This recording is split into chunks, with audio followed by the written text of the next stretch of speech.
Hello, and welcome to Kevin's Corner TV.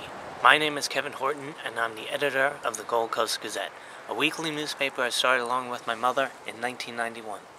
Over the years as editor of the Gold Coast Gazette, I've had the opportunity to meet a lot of interesting people. Through this show, I hope to introduce you to some of those people. Hope you enjoy it.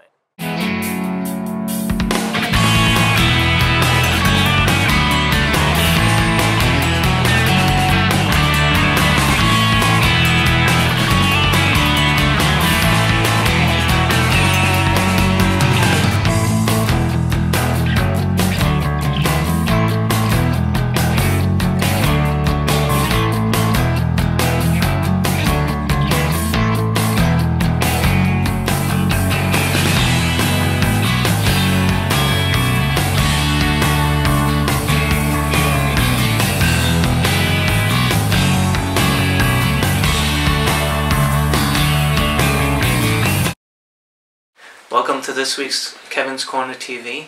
I'm speaking with Joan Harrison, local author and historian. Joan, thank you for being on the show. Thank you for having me. So tell me about, you're a historian for what areas? Well, I've done two local history books of Glen Cove and worked with Amy Driscoll from Locust Valley Historical Society, and we have a new one on Locust Valley coming out in May. And that one is going to cover not only Locust Valley, but also Laddingtown, Matinacock, and because when we did the Glen Cove books, people kept asking, well, what about Locust Valley? What about the Seacliff? Have you done Seacliff? I worked for, the books were done for Arcadia Publishing, and Arcadia Publishing is very interested in Seacliff, and they have a new series on personalities, and I'm going to try to interest. Seacliff has such a marvelous, eccentric population on doing one in Seacliff. There's people in Seacliff already at work on it, so I'm going to suggest that perhaps I could edit and help them do the production of the book. Excellent, excellent. So tell me about the two books about Glen Cove, first one. Okay, this is the first one. Glen Cove, it was, I put it together about 5 years ago. I got into this because after 9/11 I started photographing people's shrines in their yard, their memorial shrines for what had happened on that day. And then it came down to photographing the things that I loved in the area, because I drive to work. I teach at LIU Post.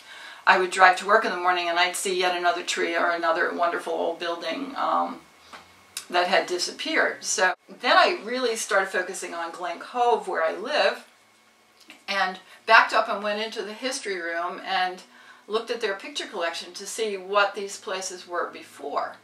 Then went to find a picture history of the area, and one didn't exist. There was a wonderful history written by the real historian of Glen Cove, Robert Coles, and it was published at the time of the tricentennial in about 1968 or so, but it was long out of print, and at that time it was too expensive to put in photographs, so there were some drawings and things in it, but no real, I guess there were a couple of photographs, but no real photographic history.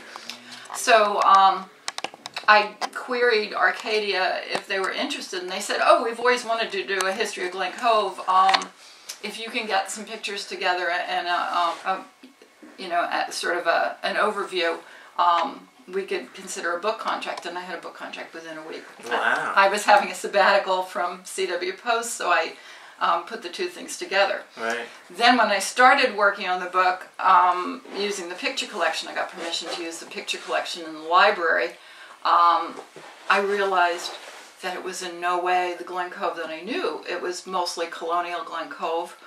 Though it had a good overview of the African American population, it had nothing about the Poles or the Italians or the other ethnic groups that lived in town. So that led me to contacting people and asking to come to their homes, and they let me scan from their family albums, which was very, very interesting. Excellent, wow. Wow. So, the history of Glen Cove also includes the Pratts, the estates. The Pratts, the Morgans, and relatives, particularly the Morgans, still lived in the area until very recently, until Paul Pointer's death. Right. The family was still very much a presence in the area, and people were very cooperative. with this. The second book came about because it includes the wonderful pictures that I didn't have room for in the first book, and I went and investigated everything people asked me for in the first book is in the second book. Excellent. And people are saying third book, but I don't think there's enough material. I know I didn't get the elm tree. I'm sorry, Elm Avenue. I'm sure you heard a lot of I heard a lot of, well, the elm my tree is family. not in there. Yeah. Where people will still say to me, why didn't you include my family? And I'll say, but I didn't know you had the picture. Come to me, I certainly would have tried to. Sure. So this is all full of tons of pictures. This is amazing. Each book has about 200 pictures, so we have over 400 pictures of Glen Cove in these two books. And then you did all the history and research on the area. Mostly using the Glen Cove History Room and the research of people like Robert Coles and Dan Russell, who died this past year, and people who came before like Millie DeRiggi. And then investigating online, so much old material is now available that I also did a lot of research through there. And the Brooklyn Daily Eagle kept an almost day-by-day sort of presentation of what was going on in Glen Cove, because the Hesters lived just to the other side of this property here. The property here, I live in Shorecrest, was once it was the first of the great Victorian estates, and it had this enormous the first of the Victorian painted ladies on the cliff face. Wow. It was painted all different colors, including gold and silver, so when the sun hit it at dusk, it must have been amazing. Wow. So what's the most amazing piece of history you discovered about Glen? The most amazing piece of history? I'm not sure what was most amazing to me, but when I gave a presentation to the children at Landing School, there were two things that seemed to stand out to them. One was that Glen Cove used to have 3 movie theaters, and the other was that the library was once underwater at the mill ponds, because that's what they wrote me about. What people asked about most whether Butch the dog was included in the book. Right. I was going to ask that, and Butch was a dog, this wonderful, great big dog that actually died about probably 5 years before I was born, and people still remember him and riding on his back. And he was a Saint Bernard. A Saint Bernard. Who used to take the train and all that stuff. He took the train and begged in all the barbershops, and he would lay down in the middle of School Street, and traffic would have to go around him. Yeah. So is he in there? Is he in the book? He's in both books. He's in both books. But the sad thing in the end, there's a marvelous picture of him downtown in Glen Flores that when I had gone in there and asked, everybody sort of shrugged, but there's both a painting and a great photograph of him with the Capobianco family there. Right. So. Very cool. So, as far as your research and stuff, you have some old diaries here? This one is really interesting. Actually, this book, it makes me think I was fated to do this story. About 30 years ago, one morning I woke up in Seacliff, and the contents of the old moving and storage building had been dumped out on the street and were for sale on a Sunday morning yard sale. And I had like dollars in my pocket to go buy milk and something else. And I found this amazing old diary, which I read, and I didn't know who James E. Burns, MD was. It said James E. Burns, MD, Glen Cove, New York. And when I started to read it, it was the kind of story, rather, that an adolescent girl would write about his broken heart over this woman. And it turns out he had not married this woman because he was Catholic and she was Protestant, and she had run off and married someone else. So I put this aside. And what year did this all take place? I don't know, because there's months, but no actual year date. Probably it's in the 20s. I know it's in the 20s sometime. So I had put this aside, thinking it was just an interesting little piece of memorabilia. And when I started doing the history of Glen Cove, I went, James E. Burns, MD, was the first mayor of Glen Cove. Glen Cove became a city in 1918.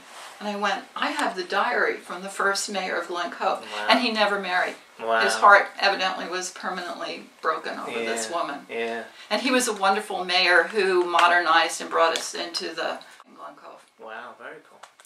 This other book, which actually I was craving having a copy of this book. The library has it. It's from the bicentennial celebration at Glen Cove, which happened in 1868.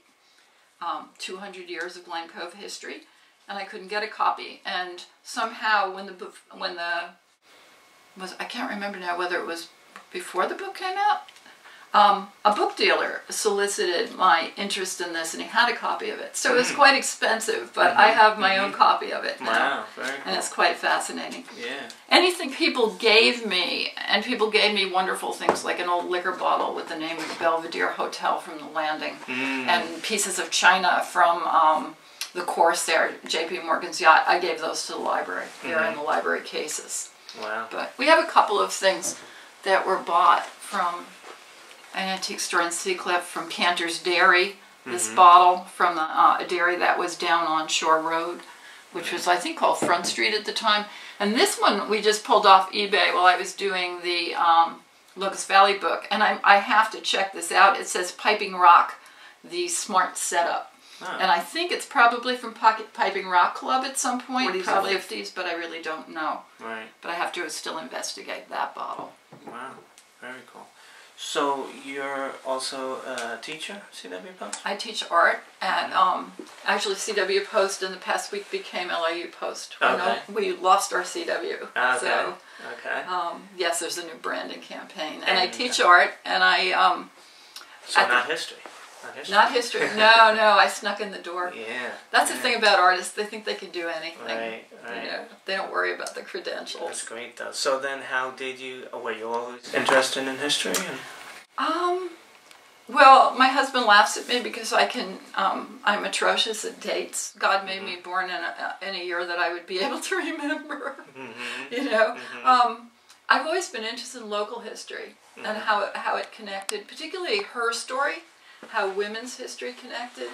One of the things I have is boxes of old pieces of pottery picked up on the beach here from the 19th century, and I always wondered about the women, what was served on these plates, who were the women who owned these dishes.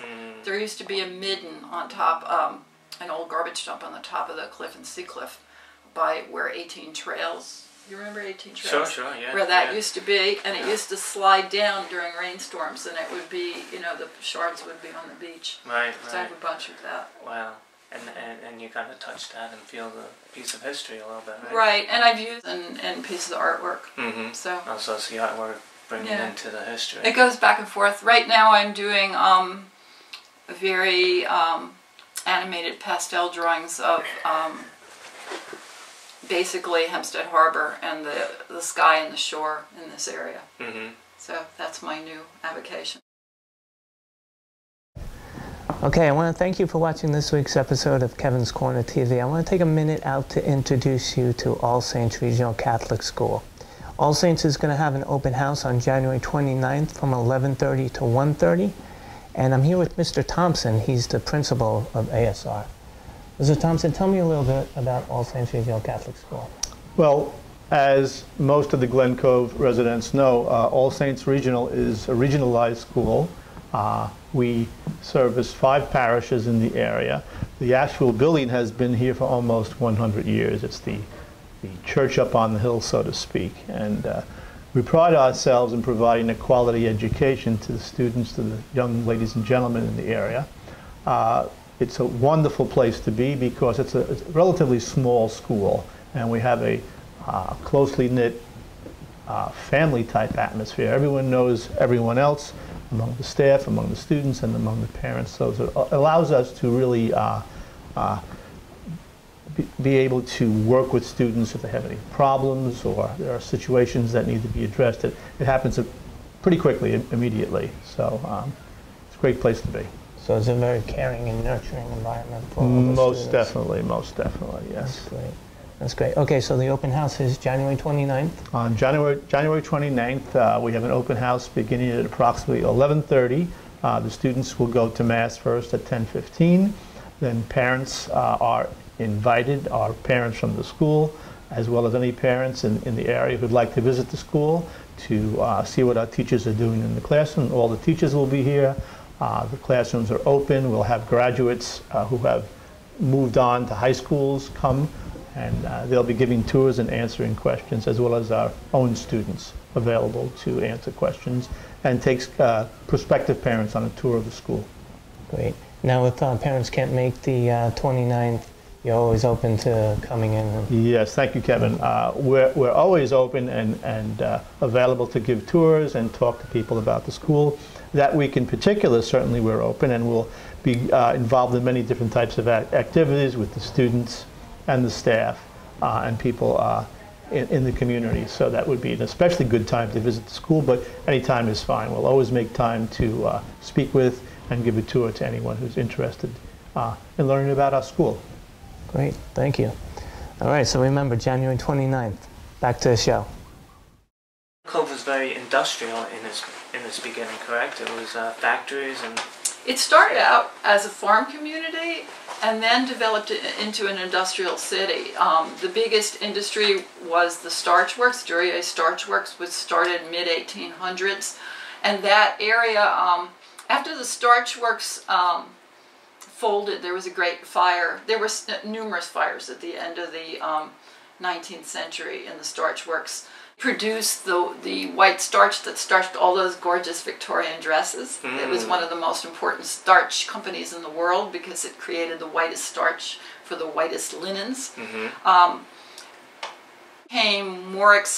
When this area began to grow and corn became very expensive here because it was made out of cornstarch, the factory started to close up, and then after catastrophic fires it closed. And after that, a belting industry developed there, and actually this is a Duryea starch box. They had their own, they employed over 400 people, they had their own housing, they had their own newspaper. Wow. They had their own box making works, their own labeling factory, and periodically, because evidently it created a lot of dust, the whole thing would kind of explode into fire. So after that, though, it became the site of, and this was in the Glen Cove Creek area. Right, by the waterfront. Well, actually, it was pretty much on the starch works was pretty much on the Seacliff side, and then after that burned, there's a marker there, if you go by there. Industry kind of moved to the other side of the creek. Some of the starch works buildings were still there, and it became, it was Ledoux Belting, and they made the big leather belts that ran the 19th century machinery. After that, it became Columbia Carbon and Ribbon, and they created the carbon paper and typewriter ribbons. It was one of the biggest companies for that. And after that, it became photochemical company, and photo circuits actually came out of that company, out of Powers Chemco, which was there, and then it became Konica Minolta, and that whole industrial area closed up. Konica Minolta was one of, and photo circuits were two of the last to close within the last 5-6 years, I guess. And now the whole area is going to be bulldozed and become the waterfront, for better or worse. Right. I'm not sure. It's very controversial. What are your, so being that you've researched all the history of Glen Cove, future, what do you think the future is of the future of Glen Cove? Yeah. You know what? It's 2012, and every day is a surprise. I hope it's a good future. I don't know. I think only time will tell what happens there. You know, I think that if they build great big buildings on it, it's probably not a very good idea, because it's, besides the fact that I don't want to see it look like New Rock City, it's below floodplain. You know, I feel like if they do that, Mother Nature may take care of things herself. That's true, and that's happened in history. It's happened many times, yeah. So, the history of Glen Cove, it's changed a lot. Oh, yes. Since the 1900s. And it's more of a bedroom community now? It's a suburban community. You have to look deeper to find the richness in it. What's very nice is, besides the fact that it was farming and industrial, it was an area of the great estates. And in Glen Cove, many of the Pratt estates have been repurposed. So we have Glen Cove Mansion, we have Welwyn, which is a public park and Holocaust museum, and we have the Braes, which was another Pratt estate, which is Webb Institute. It's been turned into a school for naval architecture. And then there is one more Pratt estate, that's become, you know, an old age home. Mm-hmm. That's actually got Glengarriff has the most fantastic view in the whole city. Yeah, yeah. So so a lot of our history has been it's there. Saved. It's you can still find it. Right. You can still find it. And then this is what to the area of northern Glen Cove is called Dosaurus. Mm-hmm. It's a Latin corruption of a word meaning wife's dowry. Mm. It was the Woolsey family. The woman inherited the property, and she and her husband lived there, and it was. No one knows when it actually became part of Glen Cove. So that area is very interesting up along the waterfront too, where Morgan's Island and West Island are. Mm-hmm. And that sort of led me into looking into Laddingtown in that area when I found out that wealthy people had supposedly torn down what was once the village of Laddingtown because they didn't want to look at the I guess, the properties of the less wealthy. That story turned out to be an interesting one in that at the turn of the 20th century, late 19th century, there was a huge crop failure. That area was mostly asparagus farming, and people were willing to sell off their properties too in general. Mm-hmm. And they were paid well for them. So it wasn't quite, we came in and demolished your village. And the village had probably about 60 buildings, but probably half of those were barns, outhouses, and chicken coops. Right. It couldn't have been very big. It was about a block area in front of where St. Joseph's are. Yeah. If you really want a part of our old history, is to go down Peacock Lane a little bit and go get eggs from Eddie Armstrong. He's still an egg farm there. He still does that, right? He's still an egg farm there. Yeah. So if you look hard enough, you can find, in this bedroom community, you can find these vestiges of history. Mm-hmm. And in Glen Cove, many people's families have been here 4 and 5 generations, and some of our seniors actually still sleep in the rooms they were physically born in, which is very unusual, I think, in America today. Yeah, yeah. The Morgan's area. Morgan's Island is really an interesting place. Unfortunately, the main house was torn down in 1980 because people in the community didn't want to wrap their mind around turning it into like condominiums. Mm-hmm. Morgan, it actually, the area was the Jacob Estate first. That predated it, and it had several other names before that. One was Butler's Island, and I can't remember the other name. It had numerous names. Mm-hmm. When you look at the old map, and one of the, I can't remember which book now, has a picture of Morgan's Island before. Even when J.P. Morgan lived there with his great estate, half of that was sand. When you see there's an aerial view in one of the books, and you see that it was sand, and then the Morgan property was there. All that's left of the Morgan estate now is the dairy and a greenhouse. A couple of the original pear trees are in a friend of mine's backyard. Nice. So there's a little bit of that left. Yeah, and there's actually a house that was his caretaker's or something? There's a guard gate that's still there. That's pretty much closed up now, and that's there because someone who didn't like Morgan and Morgan's policies around him and shot him. Mm-hmm. And he was saved by members of the staff and by actually his wife Jane Norton Morgan, who threw herself in front of him. And they wrestled the guy to the ground. Supposedly he, I believe, committed suicide in the jail in Mineola. Wow. He was had German. So did his wife die from being shot? No, Morgan's wife, that's a really sad story. She got, in the mid-20s, she got sleeping sickness. Mm-hmm. And just as they thought she was about to recover, she died. And J.P. Morgan took over the property that's now Morgan Park. He bought everybody out. He leveled or moved the first row of cottages where the parking lot was. There was another street. Mm-hmm. People I know live in cottages that were to the road that's there now. Wow. And so that's a memorial for her? It's a memorial to Jane Norton Morgan. And I made a point. And she died of sleeping sickness? She died of sleeping sickness. What is that? What is it? Don't know. Yes, it is real. But what version of it and what the actual scientific name of what she had, I don't know. Right, but back then they called it sleeping sickness. They called it sleeping sickness. Right. And I found out other people told me they had relatives who died around the same time of it also. So I was never able to find health records that explained what that was. But what age did she die? I'm not sure.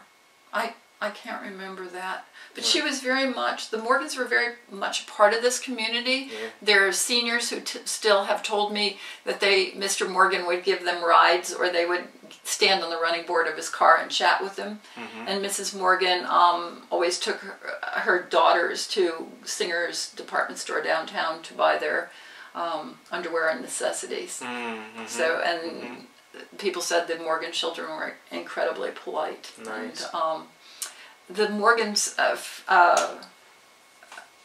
daughter, Frances, lived in Locust Valley for very many years, and her son was Paul Penoyer. And the Penoyers were kind enough to share the pictures in the book of J.P. Morgan and Jane Norton Morgan came from off the walls of their house. Nice. They allowed me to photograph them and use them. Wow. Now, how about the Pratts? The Pratts are an interesting story. The Pratts are still around. They don't live here, but they still bury their dead in Pratt Cemetery, which is up in DeSoris, Laddingtown area. I think it's technically in Laddingtown. But they come once a year, or once every couple of years for a picnic. But they don't seem to be terribly interested. People from North Shore Historical Museum try to involve them in identifying pictures and being involved in the history, and they're not too interested. Right. When Glen Cove Mansion had its anniversary party, two of the Pratt, I guess they're grands, and they didn't know too much about their relatives. I kind of try to pick their brains, so they're less involved. Their legacy is really Pratt Institute. Their great-grandfather's legacy at this point is Pratt Institute. Charles Pratt was a wonderful person. The area along Woolsey was called, and the people who worked for the Pratts actually were, there was a farm, and they were given fresh produce, dairy, and eggs. Wow. What's left of the Pratt farm area is the tower that's down by Wellwyn. You see that, and it's now in our friend's backyard, and it's landmarked. The tower that was part of, it was Mary Chess Fragrances later. And I guess there's a couple of the buildings left from that area that they're on Chestnut Street from this side, and they're still used for offices and things. Cool. Now, is there? There's been quite a few movies filmed, including, that's true. What's the most famous? Sabrina. Sabrina, right? absolutely. A couple times, twice, right? Right. Filmed here? Right. The first one was filmed, or part of it was filmed at Glen Cove train station. And I went back into the old microfiche of the newspapers and found out that hundreds of people came and took their own cameras and photographed it. So I thought, surely somebody has to have a picture of Audrey Hepburn in their attic or their family album, and I never turned up one. I never turned up one. So no, there's no records of that. No records of that. The movie. Yeah. And then the second one was filmed on West Island, and West Island is still a private island. I'm not sure who owns it at this point. It's rented out for movies frequently. But if you want to see what West Island looks like, look at the second Sabrina that stars Harrison Ford, and there's good pictures of the estate called Salutations. Salutations was given by J.P. Morgan to his son Junius as a wedding present. So yeah, excellent. It's interesting. Excellent. A lot of history in our area, right? Lots of history. Yeah. I appreciate you putting together these books for the community. I know this will be kept forever for a lot of people. Very nice. Joan, thank you for being on the show. Thank you. Okay, thank you for watching this week's episode of Kevin's Corner TV. I want to remind you to tune in every Friday night at 10 p.m. on channel 115 and also on YouTube, Kevin's Corner TV. See you next week.